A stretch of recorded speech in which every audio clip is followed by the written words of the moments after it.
This is Teardown running without a graphics card. It seems a little bit unfair to do this when the game recommends a Geforce 1080, but as you can see, it does at least run, at low settings with 50% resolution scaling, and even then it quickly drops to unacceptable performance the moment destruction starts. What I'm using here is a Ryzen 2200G, which is a 4-core processor with onboard graphics comprising of 8 Vega cores. It was able to run almost every game out in 2018, provided I dropped the settings and resolutions to the bare minimum. But running Teardown is a bit beyond it. But we are talking about a game with crazy advanced physics and Raytracing here. I even tried full 1080p high settings the Geforce 1080 is recommended for. Obviously using the 2200G, it's well into slideshow territory here, but I thought it was still fun to see, because I like this kind of stuff. And since you're here, I hope you do too. As a last attempt to get playable performance, I dropped it to 720p low settings and at 50% resolution scaling. This managed a fluid 60 FPS, sometimes reaching well beyond that. But then it should be able to. This was a resolution consoles were using in the 90s. And while the experience in general was smooth at these ultra low settings, it still wasn't fast enough to maintain decent frame rates when the action really got started. And some of the bigger levels were still beyond what the poor little APU was capable of. Welcome to the Teardown experience. It's one of the toughest games to benchmark. It would be easy to benchmark a lap around a level, but that is in no way representative of the actual gameplay. The game's about destruction, and when stuff's randomly flying about and setting on fire, that makes it really hard to design a consistent benchmark for. So instead, I've just decided to run about destroying stuff and seeing how long the PC could hold up for, and how unreliable the frame rates would become once they did start dropping. In general, expect okayish performance in Teardown when simply running about, but for performance to fall off a cliff the moment explosions, smoke or fire starts going off everywhere. In extreme situations, even fast PCs might still slow down from these effects, but they'll quickly be able to climb back up into playable performance again, while slower PCs will remain stuck in low FPS hell for longer, possibly even forever. In the Ryzen 2200G's case, it is a fragile thing, being the slowest thing I've tested the game on, but it's useful to show what you can expect performance with and without action to look like on a card that's struggling to run this game. You will be able to load Teardown with a 2200G, but you won't have a good time. Avoid. But using it, I discovered that this lighthouse level is a great place to benchmark the game on. This level is hard on graphics cards, and destroying the lighthouse and the wooden huts just here serves as a good stress test for them. Let's move on to the next graphics card up and hope that that one will be able to run the game a bit better. The next card happens to be the Radeon 6870. No, not the ones that are coming out later this month. It is instead the old 6000 series. Since then, AMD's gone a full cycle, running out of other numbers to use and having to use the 6000 name again. That's how old this card is.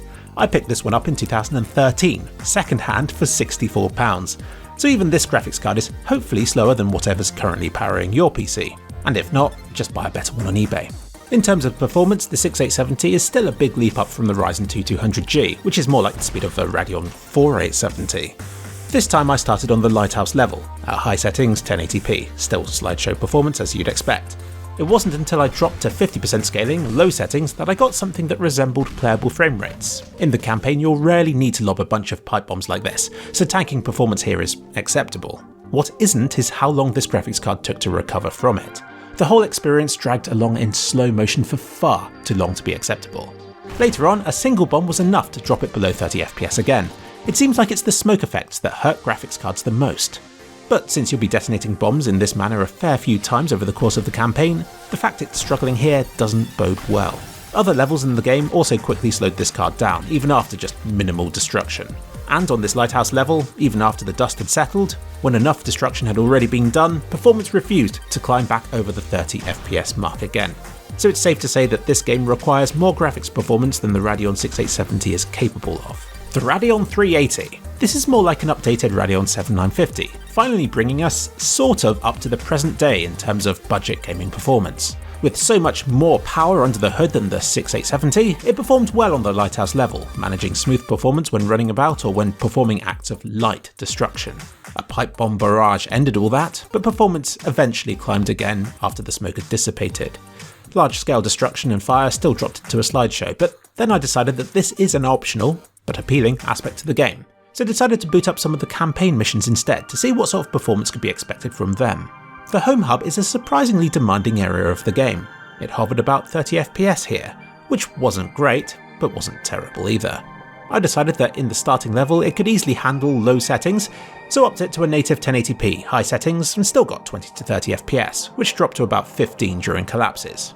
I don't think you play like this, but it is cool to see how we're heading the right way towards acceptable performance. I ran about Lee at 75% scaling high settings. Large fires and destruction killed performance, but under general conditions I would say it was borderline playable. But you'd still want more graphical overhead to play with because inevitably destruction does happen, and it is inconsistent. What can I say? The Radeon 380 can run this game, especially if you drop settings, but I feel there will still be situations where it slows down more than you'd want it to, and from less destruction than seems fair. I can't give you a more solid verdict on this card than that, I'm afraid. AMD cards don't perform as well as Nvidia ones do in Teardown. On paper, the Radeon 380 is roughly on par with the Geforce 680 that I tested before the game's release, but performance with the Radeon 380 felt worse, slowed down more during action, and took longer to recover. Maybe there have been changes to the game since last time. I didn't bother testing the 680 again for this video, and it could be because the Radeon 380 only has 2GB compared with the 680's 4, but I think there's more to it than that. Coming into this testing, I wasn't surprised to see AMD performing slower, since a lot of you were saying it in the comments section, and even the game's maker, Dennis, said that performance on his Vega 64 wasn't very good. And that's a card that should be as fast as the Geforce 1080, the card that was recommended for this game. Let's be honest here, Teardown is a game made by a small studio, and that was built using an Nvidia card. AMD's cards didn't even work in the early version of Teardown that I tested. He only got them working again weeks before the official release. So at least that's some positive news. But with the game now finally being out in early access, I'm hoping that attention is turned to optimizing the game for AMD. Looking at how they perform in other games, AMD cards shouldn't be slower than their Nvidia counterparts, and it is a shame to see them performing so poorly on this title. What I decided to do last was to compare an AMD and Nvidia card of roughly equal performance. I used an 8GB Radeon 480 and tested it against a 4GB Geforce 970. These were both tested on my fastest PC, so there was nothing to hold their performance back. In theory, the 480 should have a slight advantage. It is the slightly faster card, but in practice the 970 was about 50% faster, and its performance didn't tank as heavily in action. It made a big difference to how playable the Lee level felt. I also tested both at lowest settings on the Lighthouse level. The Geforce 970 ran ridiculously fast, well over 100 FPS even during destruction, but even this card's performance failed under extreme destruction. But at least it was able to recover quickly again, in just a second or so. The Radeon 480 on the other hand ran much more slowly. I only got above 100 FPS when staring at the sky, but the rest of the time it ran about half the speed that the Geforce 970 did, and the frame rates would drop to unacceptable levels from even simple destruction. There's definitely something going on here. Maybe it's the smoke effects, but AMD cards should be running faster in this game than they are. I accept that I've been testing some especially old and slow hardware in this video, but their performance just seems less consistent than their Nvidia counterparts. I wasn't able to test a Vega or a Navi card myself, but my friend has a Radeon 5700 XT and was able to test Teardown out on it.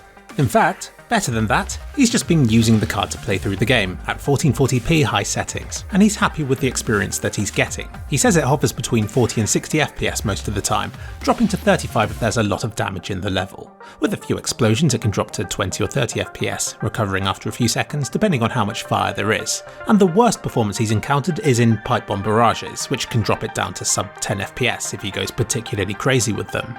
Of course, it being 1440p high settings, he has plenty of options to turn down if he wanted better performance, but he feels it's playable as it is.